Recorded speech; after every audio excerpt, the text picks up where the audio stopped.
Okay, welcome friends.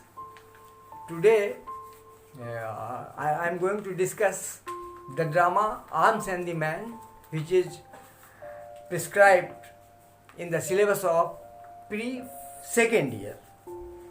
As you are all aware, in the pre-second year English paper, you have to study some poems and drama. Really, poems are already taught by Madam Astha. So, as I have already taken classes also of Arms and the Man, today we are going to discuss it. And I will start from the fundamental stage of the drama. The dramatist is George Bernard Shaw. G.B. Shaw. And I think you are all aware, the drama is Arms and the Man. My dear friends, George Bernard Shaw was considered to be a genius with regard to his literary attitude and aptitude both. Mind the words, literary aptitude and attitude. I think better if I mention it here. This is literary aptitude and literary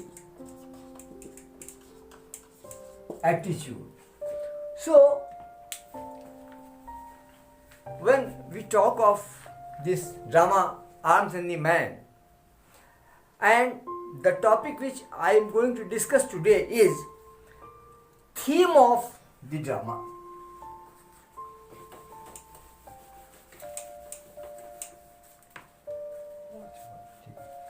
Theme of the drama.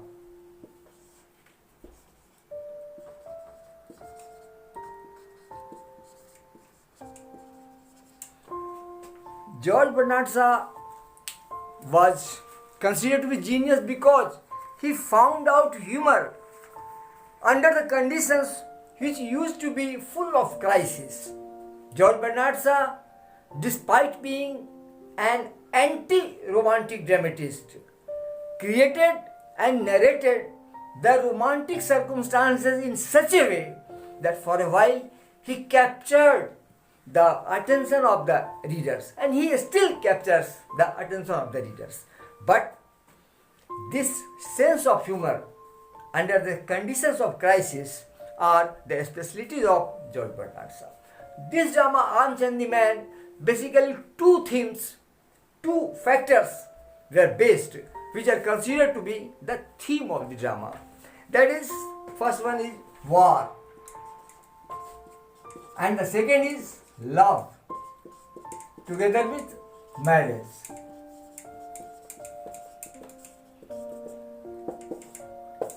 These two factors have been interwoven in this drama Arms and the Man by George Bernard Shaw. You see, like everybody, George Bernard Shaw believed that war, for whatever purpose it is fought, it always brings negative consequences. But even though he realizes this fact, he is advocating at other places in other dramas also that war is a curse for the humanity. But at the same time, he emphasizes the necessity of war under certain circumstances. Now, we are not going to talk about the political conditions then and now when the wars become inevitable. But the fact, the crux of the fact is that war always brings negative consequences, and this is what George Bernard Shaw vehemently expressed in his drama. In this drama also, Arms and the Man, throughout the drama he maintains a kind of jest through the characters, but at the same time he agrees and he admits the fact. When we discuss the theme of this drama Arms and the Man, we find the extreme romanticity and at the same time extreme humor. On the one hand, he advocates the war acts of warriors, courageous and those people who are ready to sacrifice their lives for their country. But at the same time, he brings a character in the same drama who carries in his pocket chocolates rather than the bullets. Now you see, this is an extreme humor also, which no other genius than this George Bernard Shaw could dare to express in his literary creations. War, when we say war is inevitable, of course, but again the same thing. Discussing and narrating the necessity and inevitability of war for political and other economic interests of the groups and the countries, he ultimately proves that sacrificing lives in the war is nothing but a folly. It may sound to some extent the statement like an insane man will give. All the countries are having armies, and there are very often circumstances, even in the modern times, that war becomes inevitable. But when we talk in the drama Arms and the Man, after undertaking all the aspects, ultimately he decides that war always brings negative consequences, catastrophic consequences. I think this word may be a little bit new, so I explain it. What is the catastrophic consequence that I mean to say?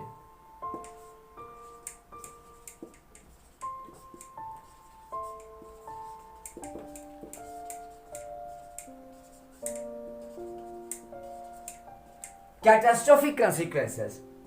Catastrophe represents tragedy.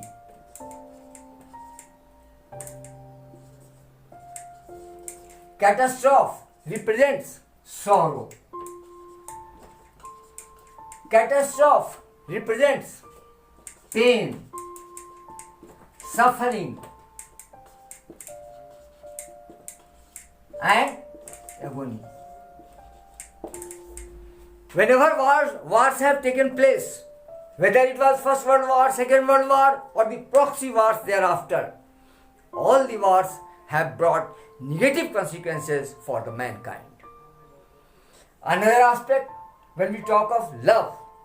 Now again, in the first act of the drama, first part of the drama, George Bernard Shaw introduces the character Raina. Raina, title Petkov. Raina Petkov belongs to a very highly aristocratic family, and her father is himself a highly placed army officer, probably brigadier. But Raina has a literary aptitude and aptitude. She has read all the romantic novels of her times, and so her heart is full of emotions. In the first part, when she is alone in her room, and on the table the picture frame of her betrothed lover Sergius is placed, and she has heard that Sergius is heroically fighting in the war. She is wondering, she looks in the surroundings, she looks in the hills and the areas, she looks in the flowers blooming in the forest, and her deep love for her betrothed lover Sergius makes her so much emotional that after watching the stars and the sceneries of the hills, she just goes and raises the picture, the photo frame of her betrothed lover Sergius, and she kisses it in her loneliness. And this is perhaps the overwhelming emotional whim that captures her heart and mind. And the same Raina, on the same night, an intruder, a fugitive of the enemy army, enters into her room, and he takes her clothes because she was just going to bed, she was half nude. And that person, bluntly, he blackmails Raina openly. He says that if you allow your army people to come here, enter into your room and arrest me, I will be killed, I will be prosecuted. But at the same time, my dear lady, your army men will see your naked body. And you see, as we know, whether talking from the Indian philosophy or talking from the Western philosophy, शरीर नारी का सबसे बड़ा आभूषण और सबसे बड़ा मंदिर है. The body of a woman is the greatest and the most sacred temple in the world, and any woman does not want her body to be projected before undesirable people, and a lady always wants to protect the sanctity of her body, and that's why Raina agrees to refuse the army men who are running behind this bluntly the blackmailer. Now you see, after that, events take a very interesting and amusing turn. That bluntly, in the conversation of one night, convinces Raina that sacrificing life on the war front is a folly, and protecting the life, even participating in the war, is the greatest act of a hero. This is simply a humor, and this is not only humor, this is very, very much ironical. Now, I don't say that I agree with George Bernard Shaw, you agree with George Bernard Shaw, or others agree or do not agree with George Bernard Shaw.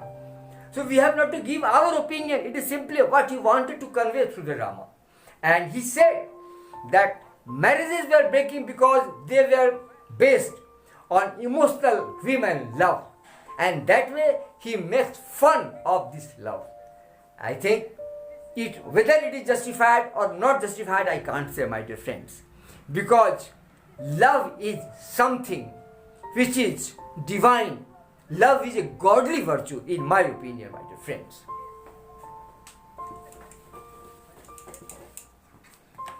When we talk of love,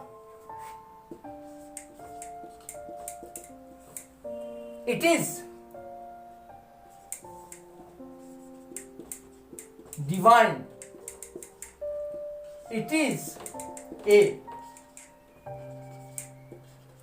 godly virtue. But George Bernard Shaw observed, he was observing during the period he was writing all these dramas, that in the society the balance between the couples was becoming disharmonious. The harmony was not being maintained in the relationship of the couples, and marriages were breaking very fast. So he tried to propound the theory before the world that love based on emotion and marriages based on love and emotional whims cannot last long. So while he opined that marriage is a sacred bond between two souls, ये जो शादी की बात George Bernard Shaw जब कहते थे तो उनका कहना था कि दो आत्माओं का पवित्र बंधन है. But it is just a paradoxical situation. It brings us a paradox before us when we say that love is divine, love is a godly virtue. How can we make fun of love, that the marriage is a sacred bond between two souls? So a sacred bond between two souls cannot be based on materialistic gains. What has been proved in this drama? In this drama, he has made fun of this emotionality.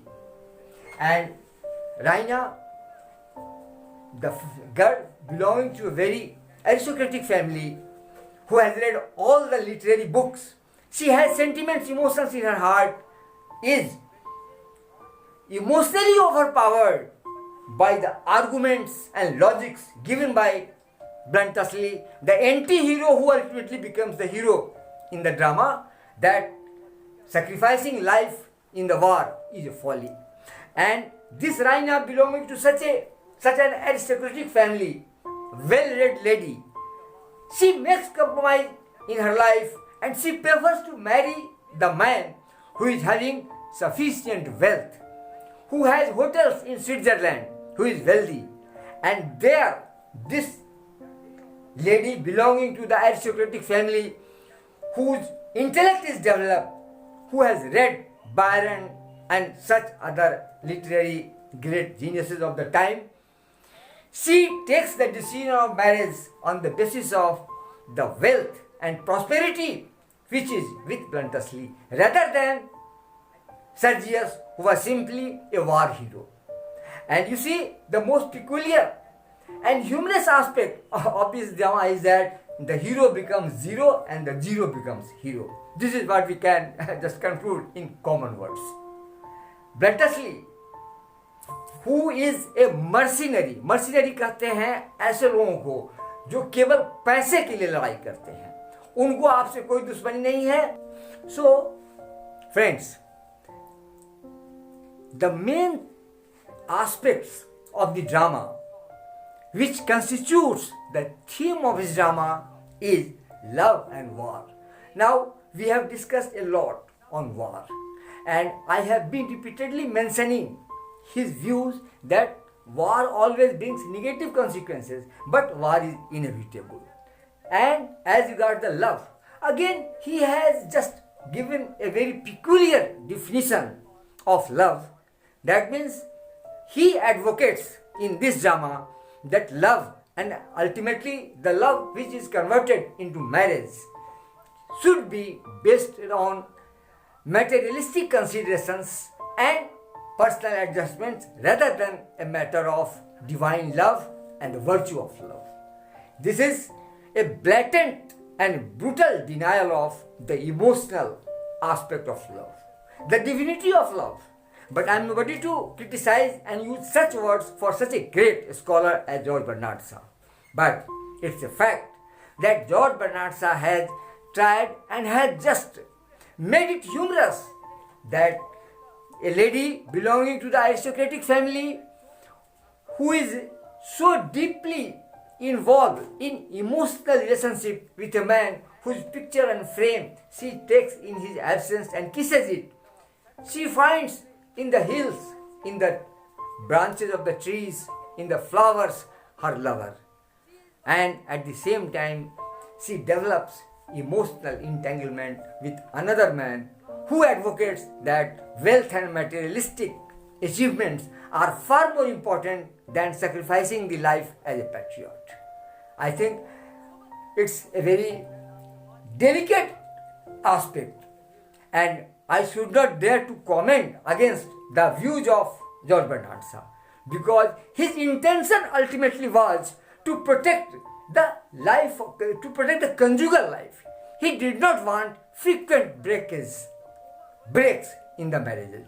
That's why he emphasized that marriages should be based on mutual understanding and practicalities, in which wealth and materialistic pursuits are one of the very important aspects.